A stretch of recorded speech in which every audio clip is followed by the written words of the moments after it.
Okay, 4:31. Let's kick the meeting off.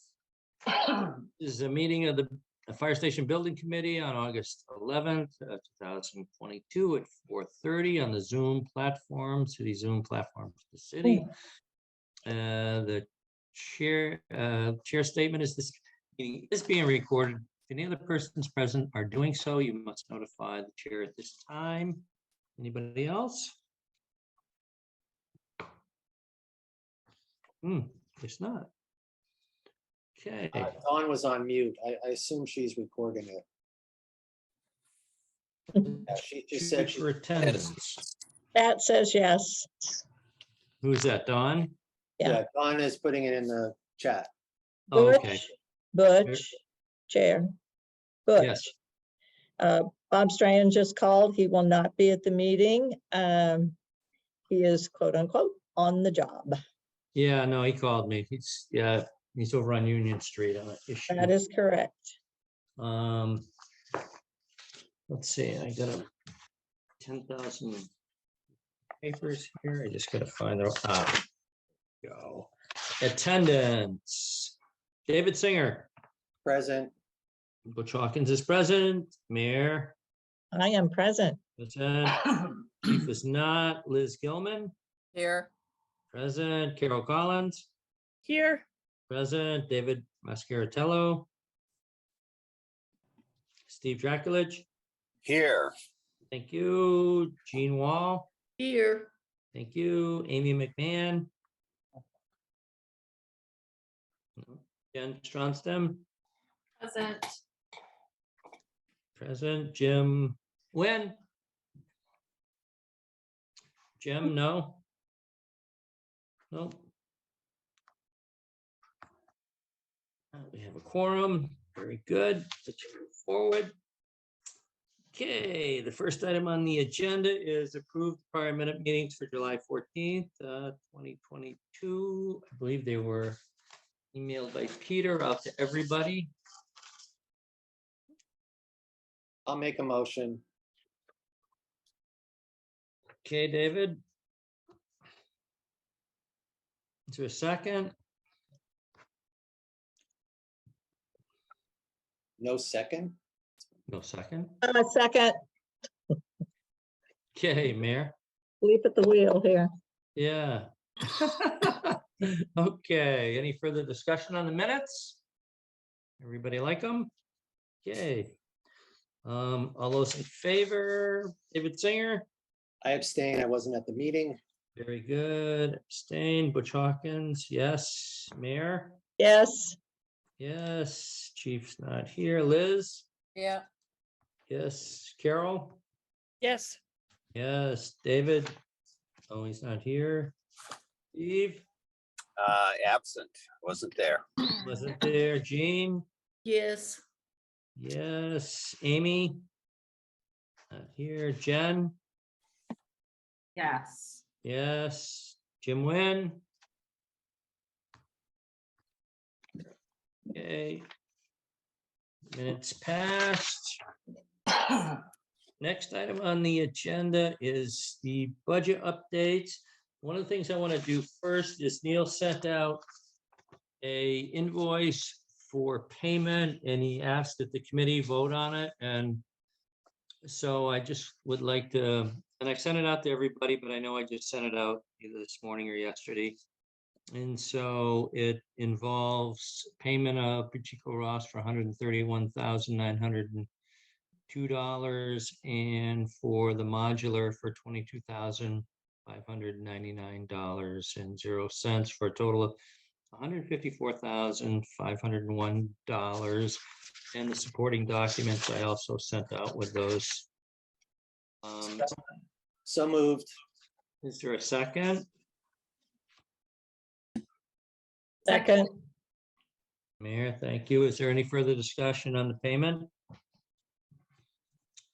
Okay, hearing none. Singer, how do you vote? I vote yes. Yes. Butch, I vote yes. Mayor? Yes. Yes. She's not here. Liz? Yes. Yes. Carol? Yes. Yes. No David. Steve Draculich. Yes. Thank you. Gene Wall. Yes. Amy's not here. Jen Yes. and Jim Wynn, still not here. No. Okay.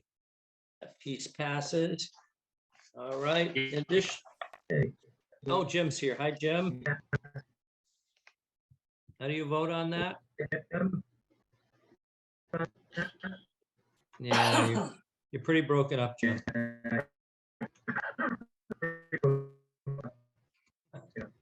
Have him write in chat. Yes, no.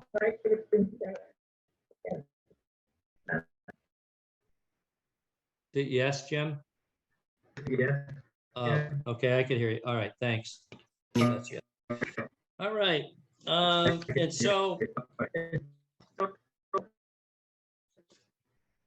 so yesterday, myself, David Singer, Katrina, and Neil Joyce, and the fire chief met in City Hall.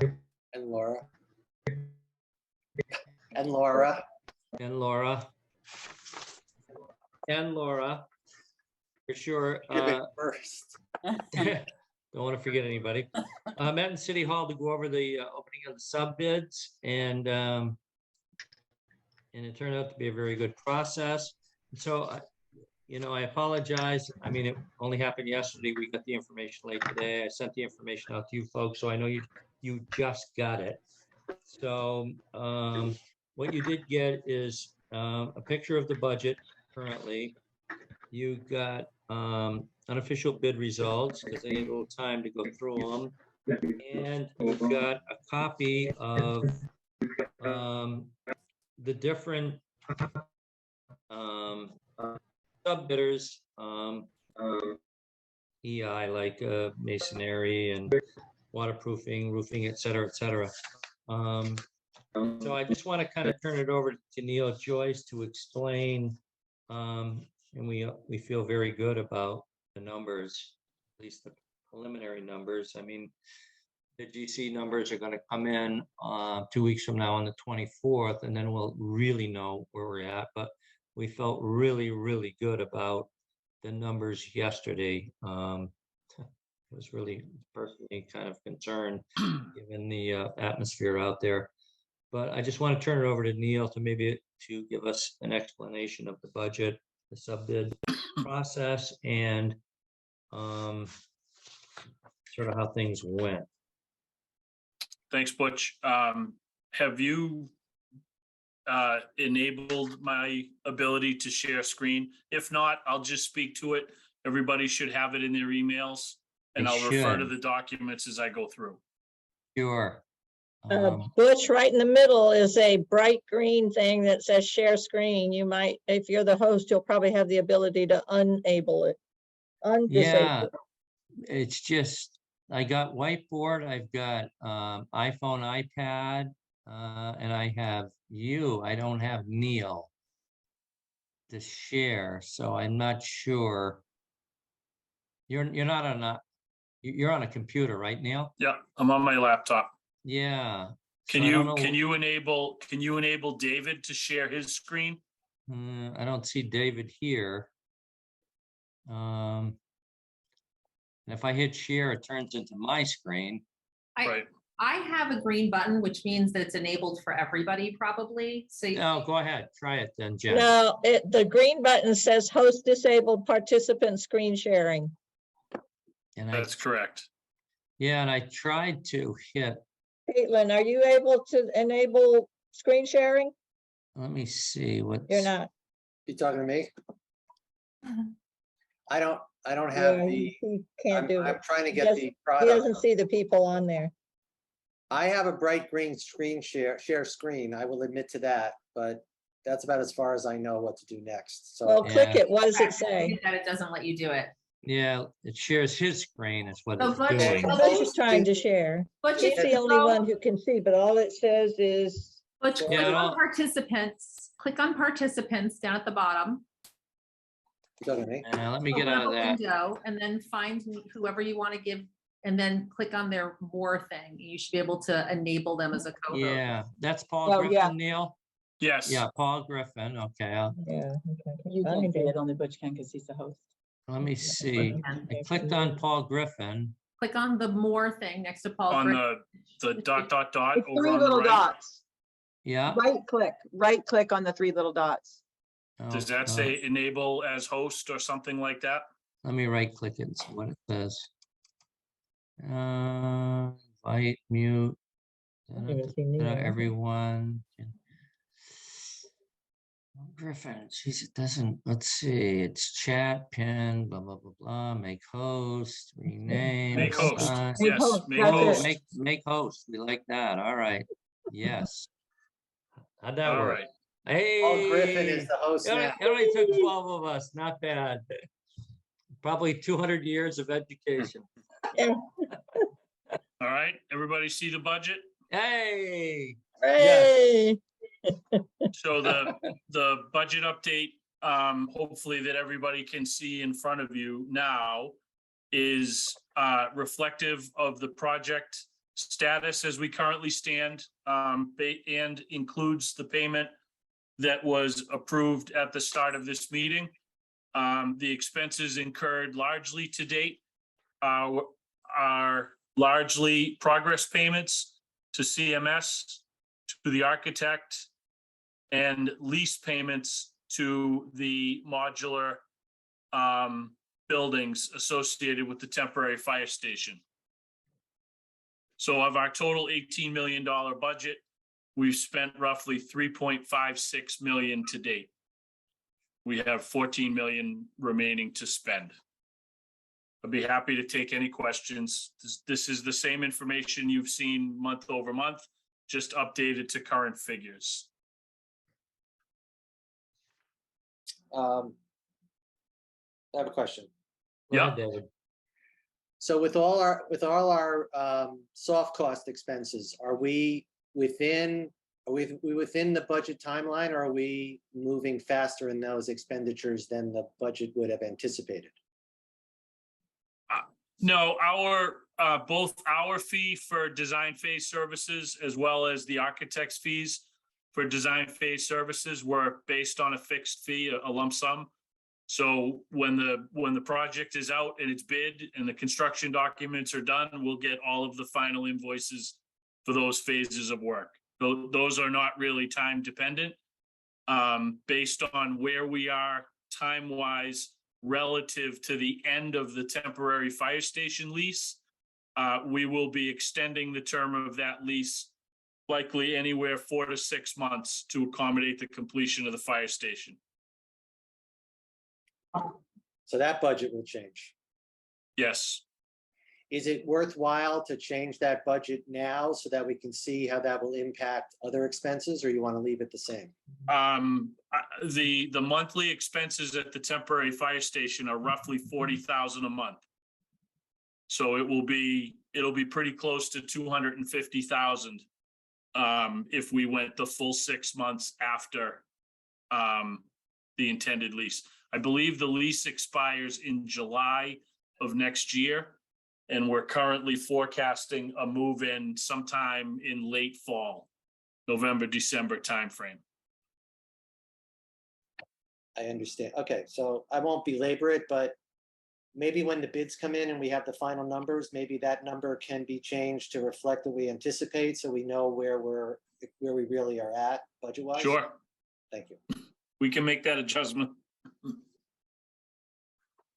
Everybody good with the budget? Any other questions? Butch, I'm going to stop sharing that, and I'm going to pull up the sub-bid tally. So let me, Okay, perfect. okay. Yep, you got it. So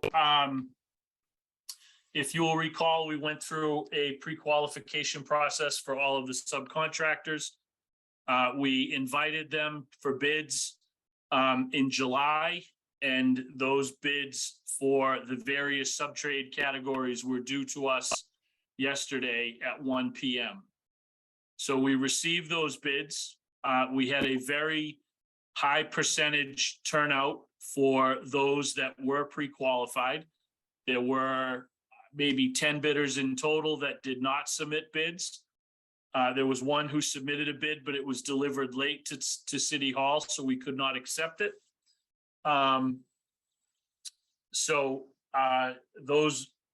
Those bids that were received were categorized by the trade that they represent. So we received 6 masonry bids, 2 bids for miscellaneous metals, 4 bids for waterproofing, damp proofing, and caulking. The values of each of the bids are noted, and the column immediately to the right are the first of the 3 alternates. If you recall, alternate 1 was the outbuilding. Alternate 2 was, jogging my own memory, the Roof. metal roof. And alternate 3 is the addition of the turnout gear lockers in the apparatus base. Excuse me. Roofers, we received 3 roofing bids. So far, everybody's been very competitive. I like it to see a grouping of numbers as opposed to a wide spread between the numbers. 4 tile bids, 3 resilient flooring bids, again, very competitive. Acoustic ceiling tiles, I highlight this for the clarification to the committee.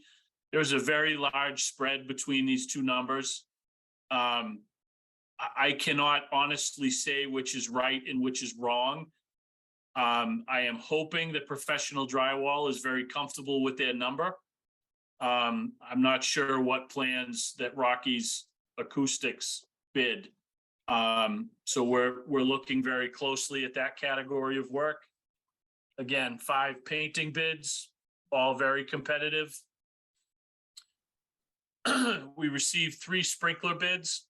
Unfortunately, the Lowe's sprinkler contractor, Hampshire Fire Protection, failed to provide us with a DCAM update statement. That is a fatal flaw in their bid, and therefore we will not be able to accept their number. So the next low bidder was Carlisle Engineering at $187,725. So that is the number that you'll see reflected in the budget comparison. We received 2 of the 3 plumbing bids, again, very competitive.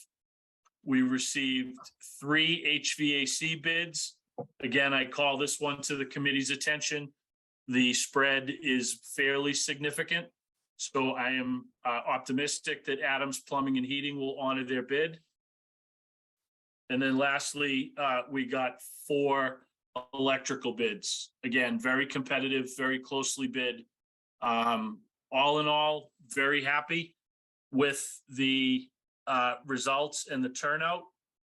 When we compare the sub bid and budget comparison, we took the estimate that was performed by the architect in May. I believe we did that estimate. We added the markups for insurance and taxes and came up with an adjusted budget of $7.74 million. And we noted that if we accept all of the apparent low bidders, the total of the bids received was $7.359 million. And if all of those numbers hold true, we're $385,000 under budget, which is a great thing for the project. We've been chasing it since day one. And we're very, very, at least from my own perspective, very, very happy with the bid results. I do want to caution the committee that if acoustic ceilings or HVAC turns out differently and those bidders request to have their bids withdrawn, we'll actually swing in the other direction and we'd be about 300,000 over budget because of the differences between the first and second place bidder in those categories of work. So, Yep. I'm sorry. So I was just going to say, what comes next is we go through a process of reviewing the bids, verifying their authenticity, making sure that they are both responsive and responsible in the words of the statute. And then we will issue these to the general contractors at some point, likely by the middle of next week. And then they will review the sub bids, and they have the right to, or the obligation to include this sub bid work as part of their bid to the city. They have the right to interchange. They are not obligated to take the low bidder, but understanding it's a competitive bid situation, not taking the low bidder certainly puts them at a disadvantage relative to their field. General contractors, again, will submit bids on the 24th to the city. Those bids will identify the filed sub-bid contractors of their choosing that they elect to include in their bid. And we will make a similar review and inquiry of the bids received from the general contractors shortly after the 24th and make recommendation for award based on what we receive. So I'd be Okay, happy so- to take any questions, Butch. Sure. So Neil, if you could just go back over again to explain to the committee that just because a subcontractor was the lowest bid, that the general contractor is not under any obligation to accept that subcontractor when they provide their bid for general contract, but they are under the pressure of being a low bidder of general contractors for us to accept.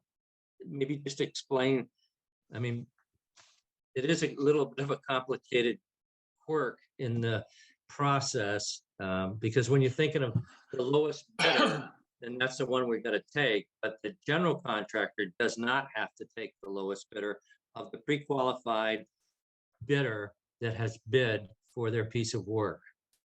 That's correct, Butch. Let me go back.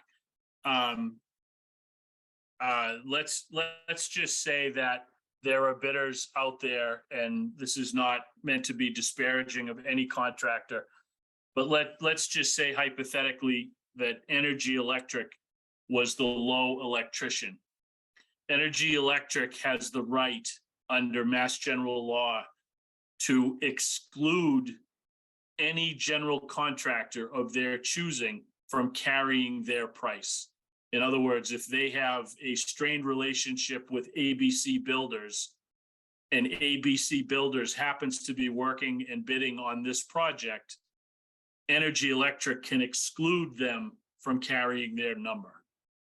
Conversely, if ABC Bidders is not excluded, but does not feel that Energy Electric is a good match for his team that he is presenting to the city and his price, he certainly has the right to go to any of the other pre-qualified electrical bidders and carry those numbers in his bid price.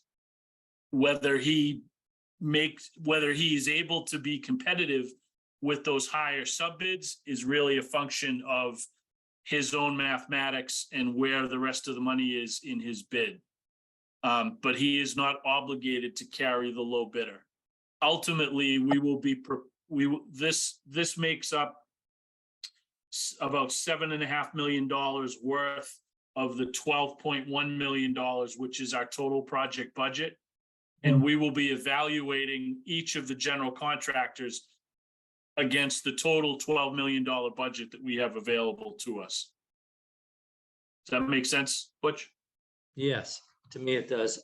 Anybody have any questions of Neil on that process? Because it is a little strange when you think you're obligated under 149 to accept the lowest bidder of a subcontractor and then find out that the general contractor is not under the same obligation, but they are under the pressure of coming in as the lowest bidder to get the work. It's a little bit of a weird twist in how the process unfolds. Go ahead, David. No, I think, Steve, do you want to say? I'm sorry, I can't see anybody else, so All right. if somebody wants to say something. Let Carol go ahead of me. I've already spoken. Okay, Carol, go ahead. I can't see you, so please say something. Okay, Thank you. I think this might just be a continuation of what Neil was talking about, but on the right-hand column of the subbids, it talks about restricted subcontractors that are restricted. Does that mean they don't play well together? So as a concrete example, Adams Plumbing and Heating obviously has somewhat of a checkered past with J&J contractors. So they excluded their bid from being carried by J&J.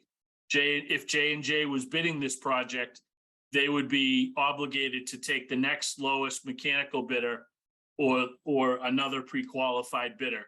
So if you do the quick math at about $500,000 or $600,000, they would automatically be at a $600,000 disadvantage, everything else being equal to everybody else in the field.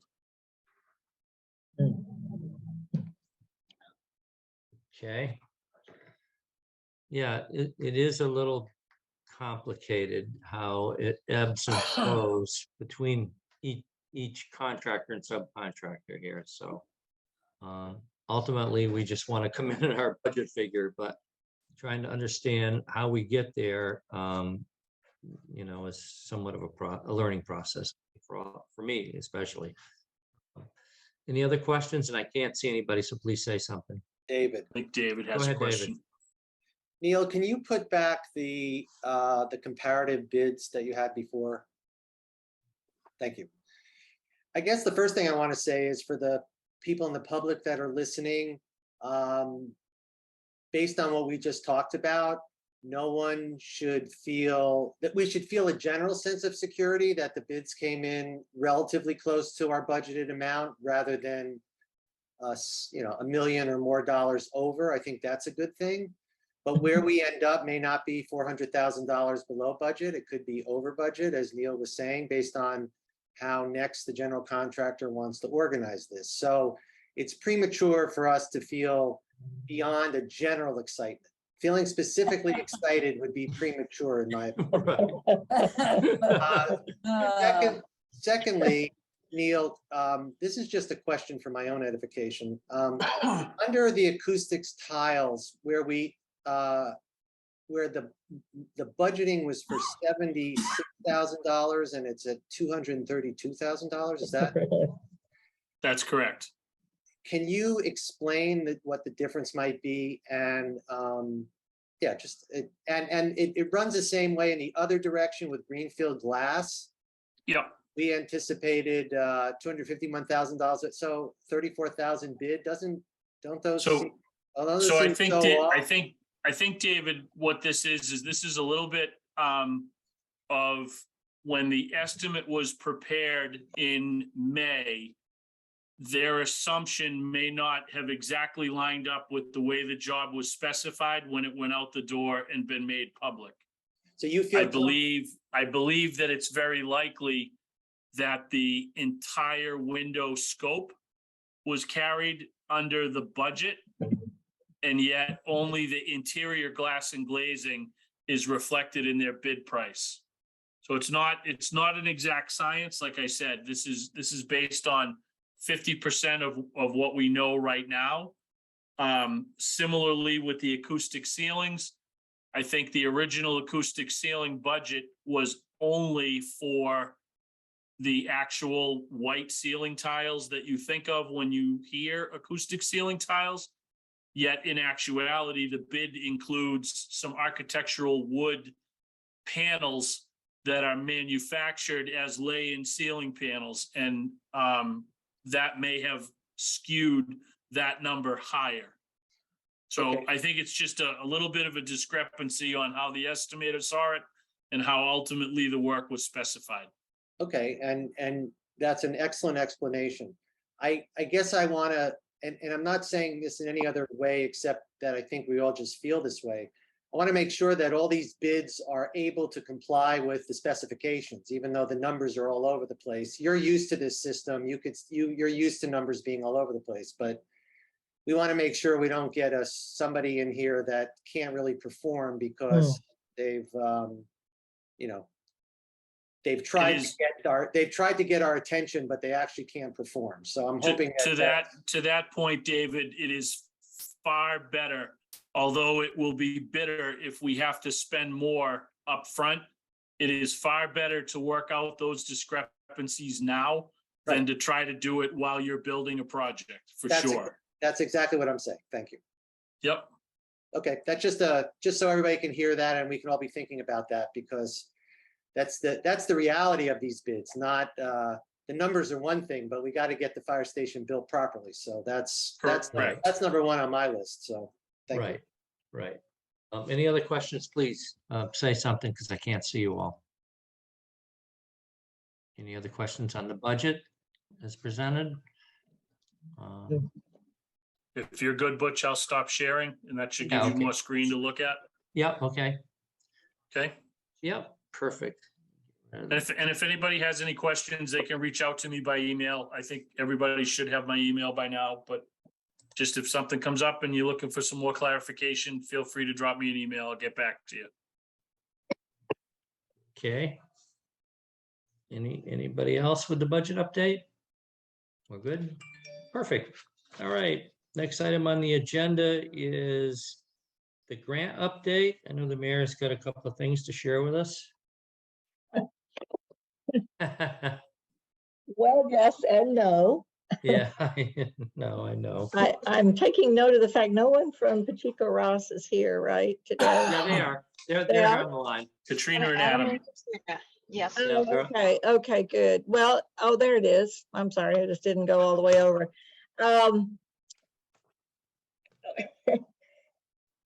It's one of those, it's kind of like the bid thing. It's pretty good news. Let's not all get excited. But we had to go a little bit of a go round about contracts and which ones they wanted and which ones we had. It's too much in the weeds to explain it, but they wanted us to be, Pacheco Ross contract to be on a specific form by the American Institute of Architects. We use a rather different form here in Greenfield. They wanted the AIA contract as part of the document. I did eventually email Tricia and explain to her that we've used that for a long time on multiple building projects, and we're comfortable with it. So it's unfortunate that we'd have to rewrite a contract. I was looking for some middle ground. She wrote back and said, well, because I think we have to have everything in by the 19th. Is that it? She wrote back and said, well, what I took her email to mean, and I don't know if Katrina, you were able to read it or not. I can certainly read it to everyone if I need to. What I took her email to say is, we still want you to file some sort of an addendum, but we will accept the Greenfield contract that's been enforced with Pacheco Ross for almost 2 years now, if not 2. And it won't affect the, the award date or anything. But it does eventually have to get up into the file. Am I interpreting her email correctly? Mayor, I'll say that I only had a chance to glance at the email from Tricia from the grant group. Yeah. So I don't know that I can interpret it that way just yet. I can try to look at it while the meeting progresses, and if I see something else, I'll speak up. But right now, I would venture to say that your interpretation is okay. Okay. If anybody else has a thought on that, I don't know, David, if you were able to see it or not. But No, Mayor, I didn't see it, but it sounds like the compromise is you're gonna have to conform, but you can conform later. So, yeah, it was basically around their lawyers taking a look at it. So it says, I believe we can include this review by our OGC as a contingency in our letter of conditions. So basically, before they award the grant, they would want us to have gone through their lawyer's review.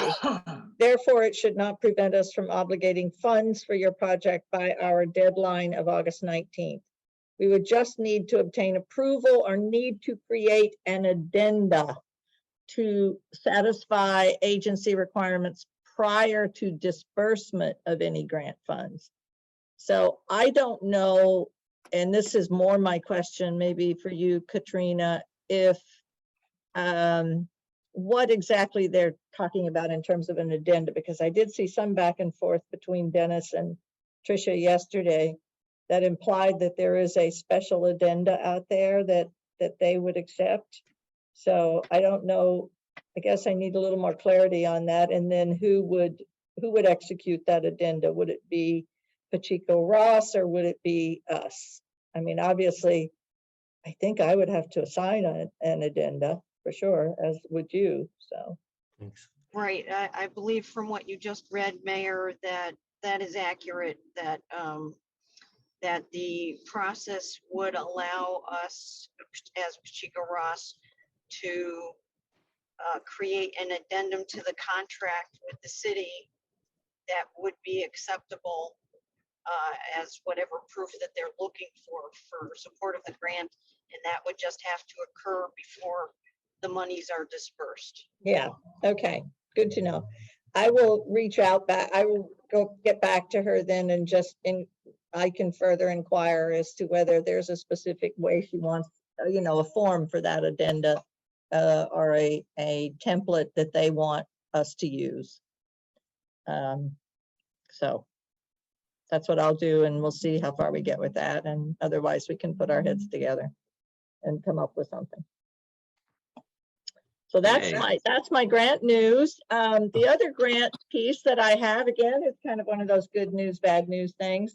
Or good news, and you have to wait for the rest of it. I had, along with other mayors, it wasn't just a personal call. I had a conversation. We had a call this week with Liz Warren's office, Senator Warren's office. If you'll recall, we applied for that CDS grant, the Congressionally Designated Spending Grant, to fund the EOC, Emergency Operations Center, in the fire station, to the tune of around, I think it was around $900,000. And we hadn't heard back from them at all, and we submitted that in April. They asked us to submit a grant that there were congressionally designated spending grants were available, and did we have a project that we wanted to spend it on, and this fit the project. This fit one of their criteria. That was in March. We submitted it by the deadline in April, and we have heard nothing since then. So I took the opportunity during Q&A to ask her specifically about the congressionally designated spending grants, ours in particular, but I know that there were surely other communities in Massachusetts that submitted grants. So for, probably different projects, but because there was a broad array.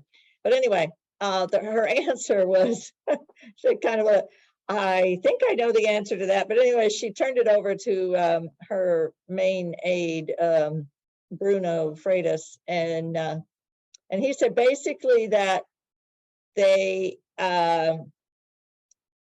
grants had been sent out to whoever in the grand scheme of the federal government reviews the grants to be appropriate as a congressionally designated spending grant, and all grants had come back to them with with a good check mark.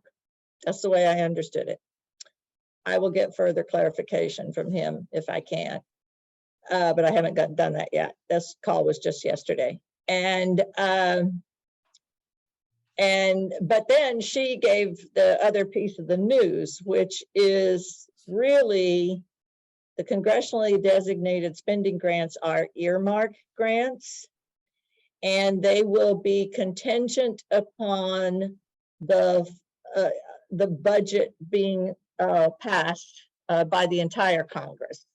So that would be, we would not find out about whether the congressionally designated spending grants survived that or not until about December. So we're kind of in a holding pattern with that for several months now. Write your congressman and your senators. Perfect. And so, you know, it's apparently the history on congressionally designated spending grants is they were taken out quite some time ago or some time ago. I don't know if it was during the Bush administration or the Trump administration, but they were taken out of the budget process altogether by the Republicans, and were able to get put back in under this administration. And I think that's why they really wanted to get as much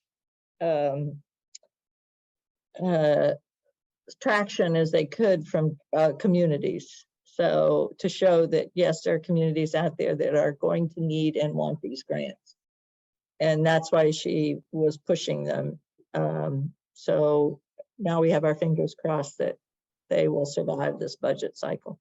But she didn't, it wasn't that she sounded not optimistic, but she didn't, you know, praise or say it'll definitely happen. She didn't do that. No big check yet, Mayor? I didn't look like it. No check in the mail, right? Yeah. So that's two federal grants we've applied for that, you know, we've worked hard to get. Now we'll see if we get them. Right. Thank you, Mayor. Any questions further the mayor on the two grant situations out there? No. You do. Thank you, Mayor. Sure. Railroad property updates, Mayor. Anything new there?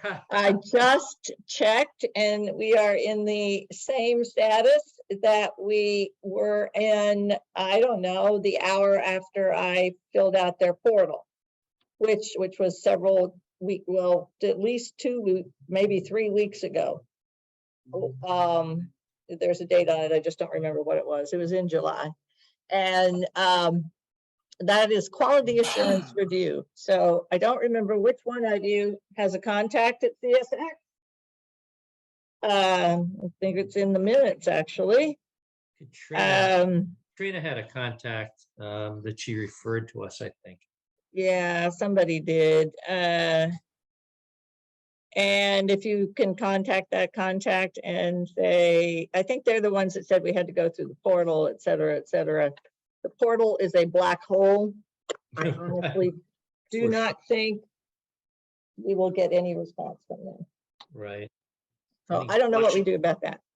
Butch, I'll just add that in addition to the mayor's efforts to approach about a purchase option, we, myself, Katrina, Roger, are continually in correspondence with Eversource to try to come up with a scheme and the ability to either reroute the poles to eliminate the need to place them on the railroad property, or to come up with a method that we can put the poles on our property and not infringe upon the building or the construction method. So we're sort of working this 2 ways to the middle and trying to keep everything moving forward. Good. Good. Thank you for that, for sure.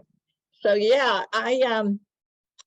my recollection is there's also a category of, I went to purchase property.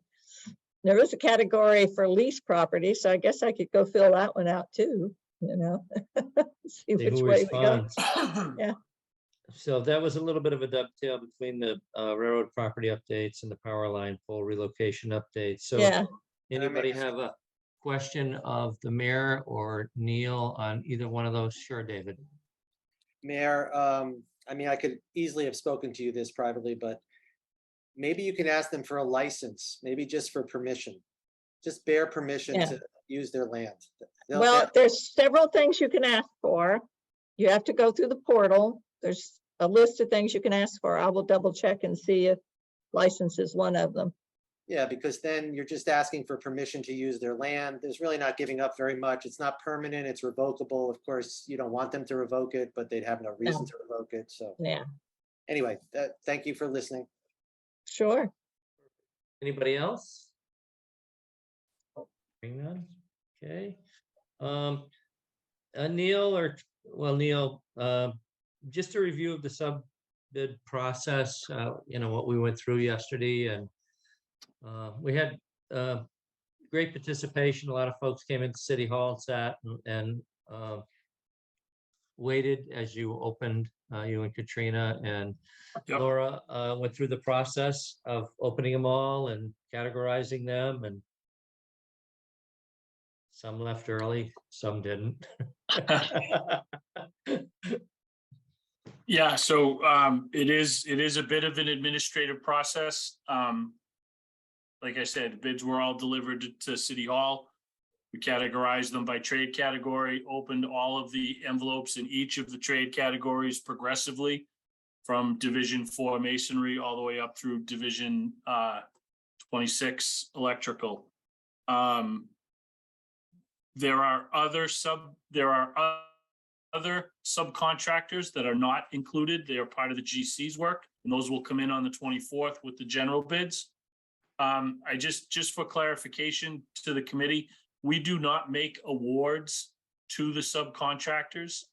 We award one contract to the general contractor, and the GC is responsible to engage the filed subs and non-filed subs using contracts for the filed subs of statutory requirement, and for the non-filed subs, a contract agreement of their choosing.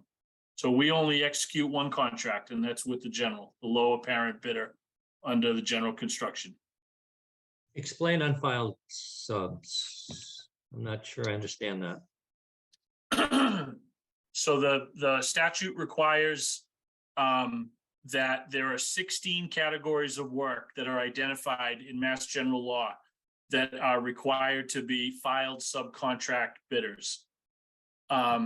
Those are, from memory, masonry, miscellaneous metals, waterproofing, damp-proofing, and caulking, roofing, metal windows, glass and glazing, painting, acoustic ceiling tiles, resilient tile, ceramic tile, elevators,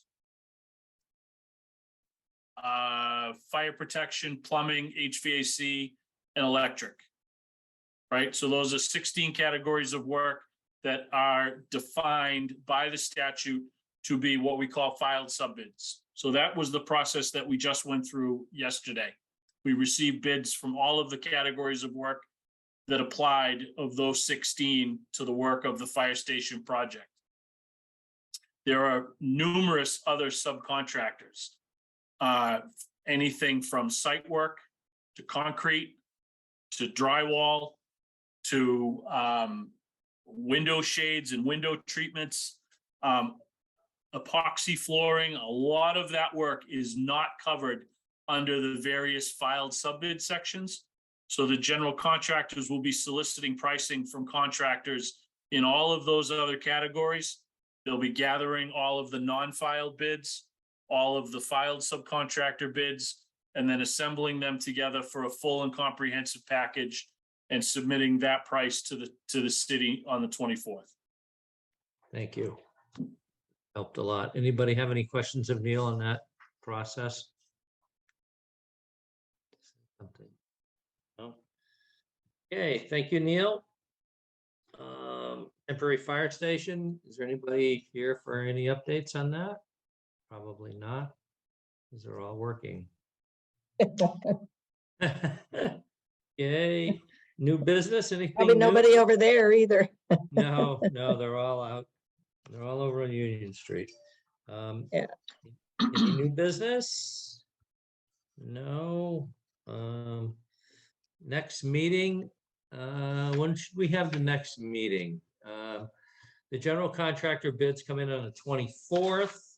And so we certainly should give Neil and Katrina a little bit of space to work out the process, the numbers, and be able to give us, I didn't know if the 31st was a better date for folks. That would give you, a week. Yeah, the 31st or the 1st would be fine with me. If you want to keep it on a Thursday Yeah, and the it's not first. in conflict with the Yeah. library. Yep, the Yeah. first is fine. First at 4:30. How's that sound? That sounds good. Sounds The good. Zoom platform. Okay, very good. Everybody agreement with that? Do we need a vote on that? Everybody's happy? Anybody unhappy? If you're unhappy, let people know. I like it when you're happy, David. Okay, motion for adjournment, So moved. second. Second, Okay, David, Yes. Butch, yes, Mayor, yes. Liz, Yeah. Carol, Yes. Steve, Yes. Jean, Yes. Jen, Yes. Jim. Thank you, everybody.